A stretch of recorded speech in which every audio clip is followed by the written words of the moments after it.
आज हम Charlier accuracy check क्या होता है वो पढ़ेंगे। तो इसमें क्या होता है कि जब हम अर्थमेटिक मीन का कैलकुलेशन करते हैं और उसमें शॉर्टकट मेथड और स्टेप डेविएशन मेथड का प्रयोग करते हैं, तो जब उसकी कैलकुलेशन करते हैं तो हम यह देखते हैं कि वो कैलकुलेशन है वो एक्यूरेट है या नहीं। तो उस एक्यूरेसी की जांच करने के लिए हम चार्लियर एक्यूरेसी चेक या चार्लियर परिशुद्धता परीक्षा का उपयोग करते हैं। अब आप अपनी कॉपी निकाल लीजिए और उसके अंदर जो मैंने आपको एक एग्जाम्पल दिया था उस एग्जाम्पल को निकाल लीजिए।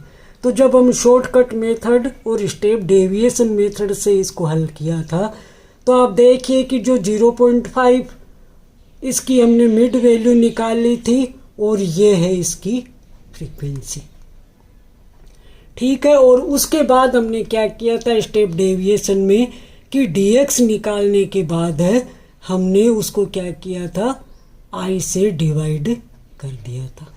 तो जो हमारी स्टेप डेविएशन है वो कितनी आई थी -2 -1 0 +1 और +2। अब जो चार्लियर एक्यूरेसी जो हमारा चेक है उसका जो फॉर्मूला है वो फॉर्मूला क्या होगा कि जो सिग्मा एफ डी एक्स है वो किसके बराबर होगा, sigma f d x +1 minus sigma F. तो आप फॉर्मूले है वो देख लीजिए कि यदि हम शॉर्टकट मेथड से इसको निकालते हैं तो उसके लिए हमारा जो चार्लियर एक्यूरेसी फॉर्मूला है वो होगा sigma f d x equal to sigma f d x +1 bracket बंद और माइनस सिग्मा एफ। ये तो जब हम शॉर्टकट मेथड से फॉर्मूला निकालते हैं। जब हम स्टेप डेविएशन मेथड से जब फॉर्मूला निकालते हैं तो चार्लियर एक्यूरेसी चेक का फॉर्मूला होगा sigma f d x equal to sigma bracket बंद एफ ब्रैकेट स्टेप डेविएशन +1 और माइनस सिग्मा एफ, ठीक है। तो अब इसके अंदर जब हमने डेविएशन निकाली है तो हमारे पास है वो क्या आया था -2 -1 0 +1 +2। देख रहे हो आप, अपनी कॉपी निकाल लीजिए और कॉपी में जो हमने स्टेप डेविएशन मेथड से जो अर्थमेटिक मीन की गणना की थी वो आप देखिए, है ना। अब इसमें हम क्या करते हैं कि ये जो हमारे पास डी आया है देखा था, इसमें हम क्या करेंगे फॉर्मूले के हिसाब से इसमें हम क्या करेंगे dx +1 कर देंगे। तो ये dx +1 कैसे हुआ, अब ये मैं आपको करके दिखा देती हूँ। तो इसमें हमारा क्या होगा, अब आप देखिए कि यदि आप dx +1 करते हैं तो ये संख्या हमारे पास क्या है -2 है। तो माइनस जो 2 है उसमें +1 जुड़ जाएगा तो हमारे पास संख्या क्या आ जाएगी, स्टेप डेविएशन +1 क्या आएगी 1 आ जाएगी। किसका आ जाएगा, माइनस का 1 आ जाएगा। इसी प्रकार यदि -1 में हम +1 जोड़ते हैं -1 +1 तो ये संख्या हमारी क्या हो जाएगी, ये हमारी संख्या 0 हो जाएगी। इसी तरीके से यदि +1 और +1 हम इसके अंदर जोड़ देंगे तो ये हमारी संख्या हो जाएगी +2 और +2 +1 तो ये संख्या हो जाएगी हमारी +3। तो ये आपको निकालना आ गया कि किस तरीके से हम निकालते हैं। जो हमारा स्टेप डेविएशन आता है, स्टेप डेविएशन है उसमें हम क्या करते हैं कि +1 ये जो हमारा आया है इसमें +1 हम जोड़ देते हैं। तो इसमें हम -2 +1 कितना होगा -1 और इसमें +1 होगा तो वो क्या संख्या हो जाएगी हमारी 0 हो जाएगी। इसी तरीके से 0 + 1 क्या हो जाएगा 1 हो जाएगा। 1 + 1 क्या हो जाएगा 2 हो जाएगा और 2 + 1 क्या हो जाएगा, 3 हो जाएगा। 0 + 1 है वो 1 हो जाएगा, माइनस प्लस 1 है वो 0 हो जाएगा, और -2 + 1 है, मैं यहीं करके आपको दिखा देती हूँ। तो ये हमारे पास ये संख्या आ गई। ठीक है, आपको समझ में आ गया यहाँ तक। अब हम क्या करते हैं कि यह जो हमारे पास dx आया है, इसको मैं हटा देती हूँ एक बार, ताकि आपको क्या, ये dx + 1 तो हमारे पास आ ही गया। अब मैं इसको हटा देती हूँ। अब हमें क्या करना है कि जो स्टेप डेविएशन जो हमारे पास ये आया है, -2 -1 0 + 1 + 2, ये हमारे पास कहाँ से आया था, जब हमने क्या किया था, x - a जो हमने निकाला था वो हमारे पास आया था dx, और उस dx को हमने स्टेप डेविएशन के अंदर चेंज किया, तो हमने वर्ग अंतराल i से उसको डिवाइड किया था। तो i से डिवाइड करने के बाद हमारे पास ये संख्याएं आई थी। तो अब हम क्या करते हैं कि ये जो स्टेप डेविएशन की संख्याएं आई है वो किससे मल्टीप्लाई हो जाएगी, वो हमारी मल्टीप्लाई हो जाएगी, किससे हो जाएगी बताइए, फ्रीक्वेंसी से। तो जब फ्रीक्वेंसी से हमारी जो संख्याएं हैं वो मल्टीप्लाई हो रही है, तो कितना आ जाएगा, 4 × 2 = 8, 3 × 1 = 3, 2 × 0 0, 2 × 2 2 × 1 2, और 3 × 2 6। ये हमारे पास कहाँ से आया, जब हमारे पास स्टेप डेविएशन x × f, ये मैं हटा देती हूँ, ये आपके समझ में आ ही गया था। अब ये देख लीजिए, ये हम किसके अंदर कर रहे हैं, जो हमने अर्थमेटिक मीन की स्टेप डेविएशन से कंटिन्यूअस सीरीज के अंदर जो कैलकुलेशन की थी, उसी का हमने स्टेप डेविएशन मेथड का उदाहरण लिया है। तो सबसे पहले यहाँ तक आपने कर ही लिया था, स्टेप डेविएशन में यहाँ तक की कैलकुलेशन है वो आपकी सीखी हुई है। उसमें हमने सबसे पहले क्या किया था, इसके अंदर मिड वैल्यू निकाल ली थी, और जो मिड वैल्यू थी उसमें से हमने एज्यूम्ड मीन की गणना की थी, और एज्यूम्ड मीन की गणना करके हमने dx निकाल लिया था, और dx को जब हमने i से डिवाइड किया तो हमारे पास स्टेप डेविएशन की ये संख्याएं आई थी। और जब ये स्टेप डेविएशन की ये संख्याएं आई, तो जब हमने इसको फ्रीक्वेंसी से डिवाइड किया तो हमारे पास ये संख्याएं आई। ठीक है, और जब दूसरा हमारा स्टेप डेविएशन की जो संख्या थी उसमें प्लस किया, तो उसमें ये जो संख्याएं आ रही है, ये संख्याएं भी फ्रीक्वेंसी से मल्टीप्लाई हो जाएगी। ठीक है, तो ये हमारे पास क्या होगा, सिग्मा f dx + 1। तो ये तो क्या है, सिग्मा f dx, और ये होगा सिग्मा f डेविएशन +1। तो ये हमारे पास कितनी आई, देखिए कैसे मल्टीप्लाई करना है, -4, इसको जब हमने 4 से मल्टीप्लाई किया, 3 से मल्टीप्लाई किया, 2 से मल्टीप्लाई किया, 2 से मल्टीप्लाई किया, और 3 किससे मल्टीप्लाई कर रहे हैं हम, फ्रीक्वेंसी से मल्टीप्लाई इनको कर रहे हैं। तो हमारे पास क्या संख्या आई, 4 × 1 = 4, 0 2 2 × 2 = 4, और 9। तो ये आपके समझ में आ गया। तो यहाँ से मैं थोड़ा सा साफ कर देती हूँ ताकि आपको अच्छी तरीके से दिखाई दे। ठीक है, तो क्या संख्याएं आई हमारे पास, -4 0 2 4 9। आगे आपको अच्छी तरीके से यहाँ तक समझ में। अब हमें क्या करना है कि ये जो सिग्मा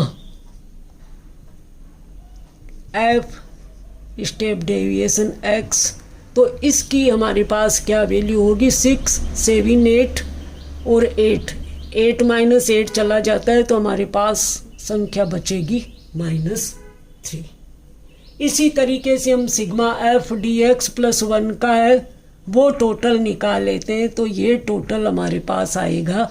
बताइए, ये संख्या इससे कैंसिल होगी तो हमारे पास प्लस के कितने हो गए? 9, 10, 11। ये प्लस का है और ये माइनस का है, तो ये दोनों कैंसिल होगी, तो 9, 10, 11 आ रहा है आपको समझ में। अब इधर हमें क्या है कि मैंने आपको बताया था कि एन है वो हम कैसे निकालेंगे, एन की कैलकुलेशन कैसे करेंगे। एन की कैलकुलेशन यदि हमारे पास एफ फ्रीक्वेंसी दी हुई है तो जो टोटल फ्रीक्वेंसी होगी, तो टोटल फ्रीक्वेंसी है वो एन होगा।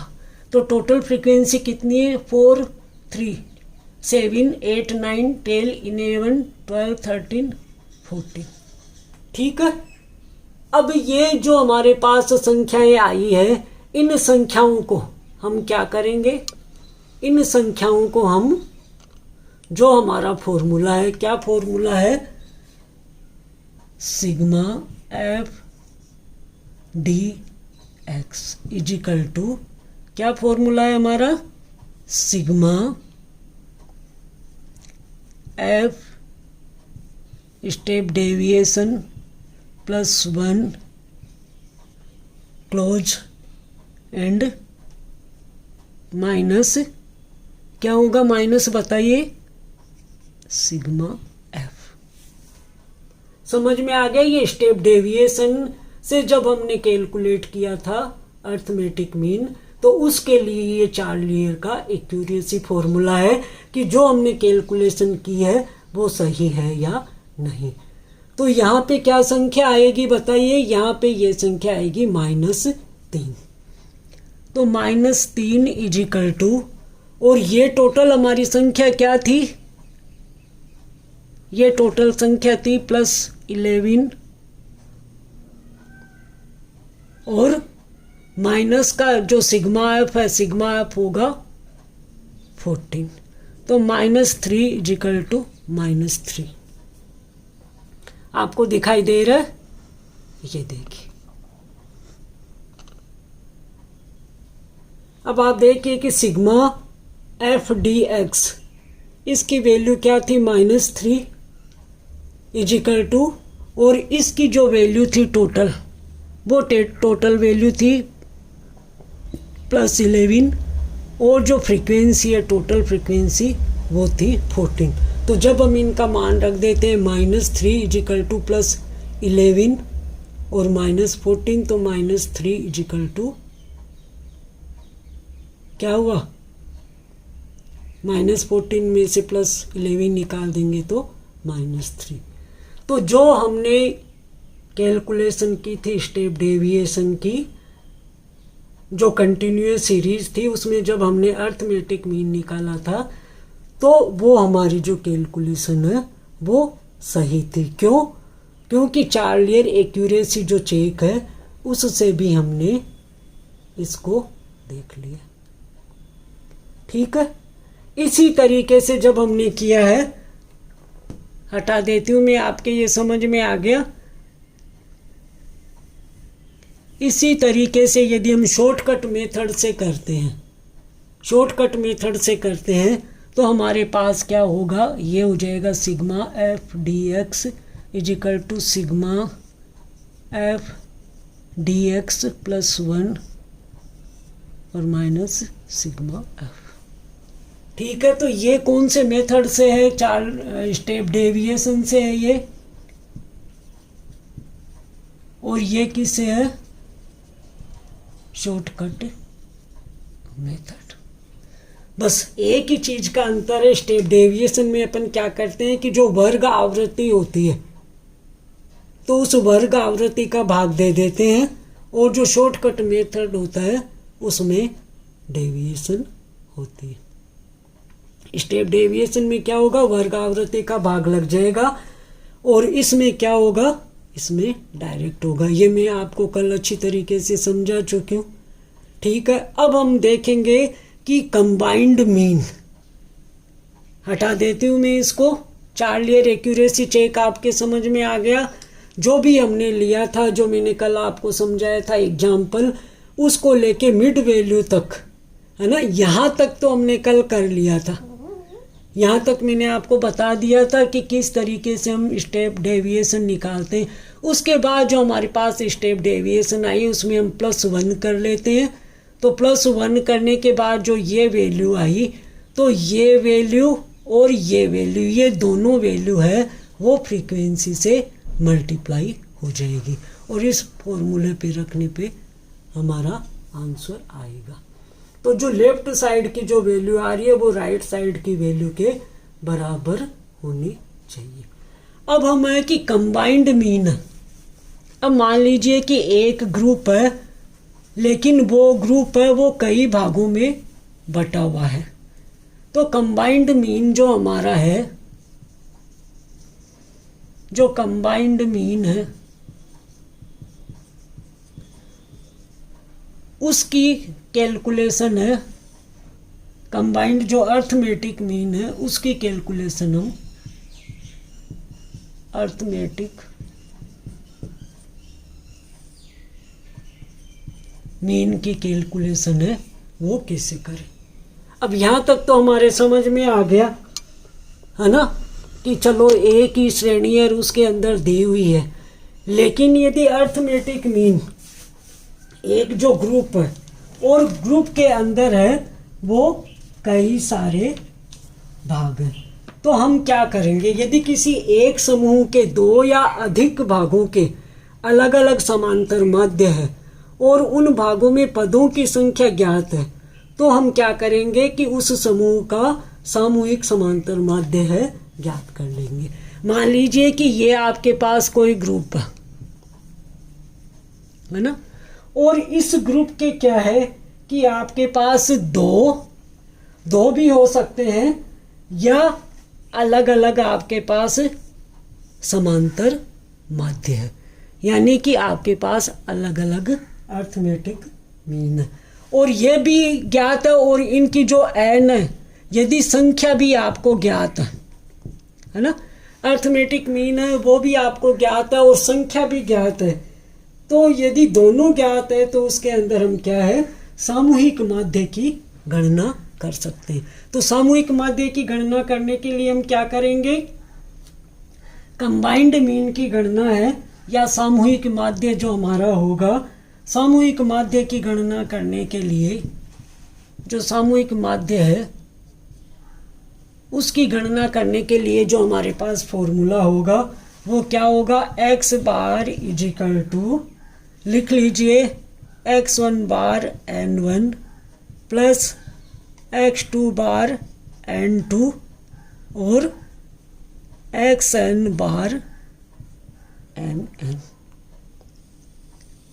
इजिकल टू, यहाँ पे हमारा क्या आ जाएगा n1 प्लस n2 प्लस यहाँ पे क्या आ जाएगा nn। ये समझ में आ रहा है।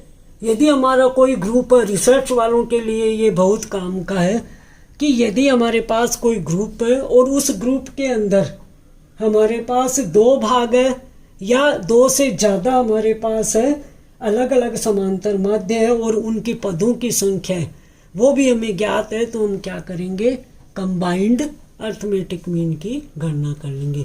तो उसका फॉर्मूला होगा x bar equal to xn bar n1 plus x2 bar n2 plus आगे चलती जाएगी संख्या xn bar nn upon n1 n2 और nn। तो x1 बार ये जो संख्याएं हैं कौन सी संख्याएं हैं, x1 बार, x2 बार, x3 बार, ये क्या होगा, ये जो विभिन्न भाग है उनका समांतर माध्य है। अर्थमेटिक मीन जो अलग अलग है, जैसे ये x1 हो गई, ये x2 हो गई, ये x3 हो गई, ये x4 हो गई और ये आपका क्या हो गया xn हो गया आपका। ठीक है, तो यदि हमें क्या है कि ये x bar equal to x1, x2, x bar 3, x bar 4 और x बार n, तो ये क्या हो जाएगा हमारा विभिन्न भागों के समांतर माध्य। ये जो अलग अलग भाग है इनके ये समांतर माध्य हो जाएंगे।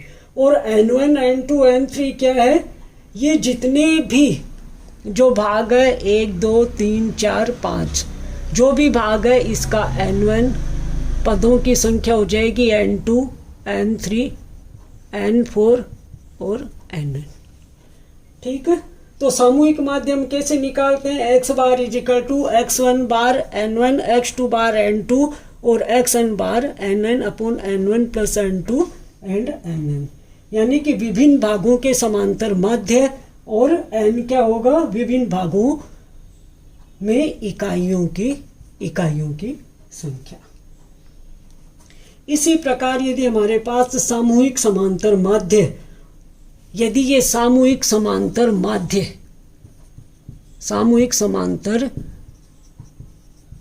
माध्य यदि हमें ये ज्ञात है और इसके साथ हमें कुल संख्या भी ज्ञात है, यदि सामूहिक समांतर माध्य ज्ञात है और इसके साथ समूह के कुल संख्या ज्ञात है, तो इसमें हम क्या करते हैं, समूह के 3 संभागों में से 2 के माध्य और इकाइयों की संख्या ज्ञात होने पर तीसरे भाग का समांतर माध्य है वो हम निकाल सकते हैं।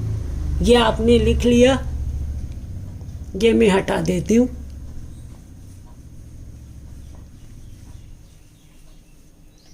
अब यदि हमारे पास सामूहिक समांतर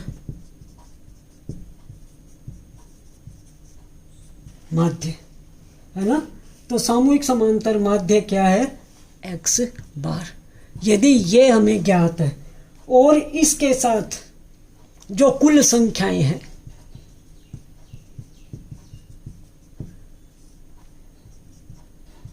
यदि हमें ये भी ज्ञात है, तो हम क्या करेंगे कि समूह के 3 संभाग में से 2 के माध्य और इकाइयों की, यदि ये हमारा समूह है, आप इस तरीके से समझिए कि यदि ये हमारा कोई ग्रुप है और इस ग्रुप के अंदर हम क्या करते हैं कि यदि इसमें से इसके 3 पार्ट्स हैं और इन 3 पार्ट्स में से हमारे पास 2 जैसे x1 और x2, इनके हमें क्या अर्थमेटिक मीन ज्ञात है तथा इनका n ज्ञात है, तो हम क्या करेंगे कि ये जो तीसरा भाग है इसका हम क्या करते हैं कि अर्थमेटिक मीन है वो ज्ञात कर सकते हैं। कंबाइंड मीन का मैंने आपको सूत्र बता ही दिया।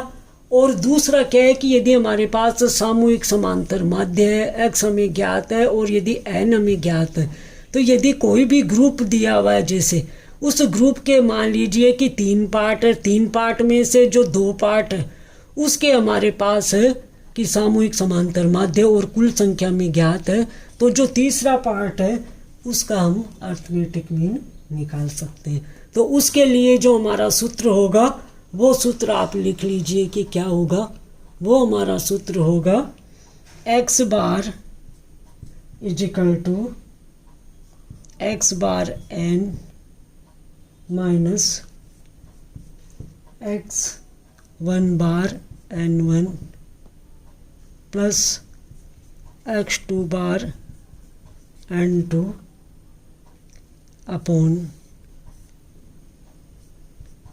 n minus n1 plus n2।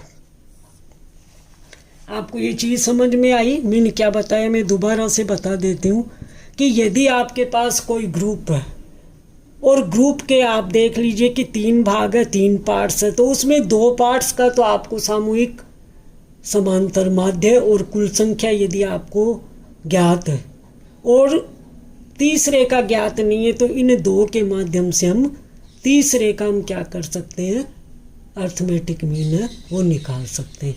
तो उसके लिए जो हमारा फॉर्मूला है वो फॉर्मूला है, आप लिख लीजिए,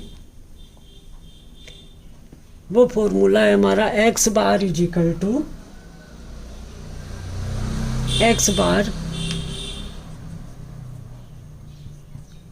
x bar is equal to x bar n minus bracket x1 bar n1 plus x2 bar n2 upon n minus n plus 1 और n2।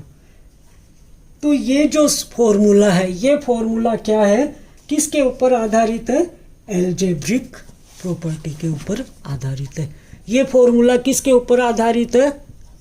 एल्जेब्रिक प्रॉपर्टीज के ऊपर आधारित है। ये फॉर्मूला आपने देख लिया, अब आप देख लीजिए, ये अब आपको अच्छी तरीके से दिख जाएगा। तो ये जो फॉर्मूला हमारा है, कल हम इसकी जो क्या है कि जो अर्थमेटिक मीन है, इसकी एल्जेब्रिक प्रॉपर्टी है वो क्या होती है, और इसके जो एडवांस है या इसके जो प्रॉफिट है वो क्या है, वो हम कल पढ़ेंगे। ठीक है, ये आपको समझ में आ गया।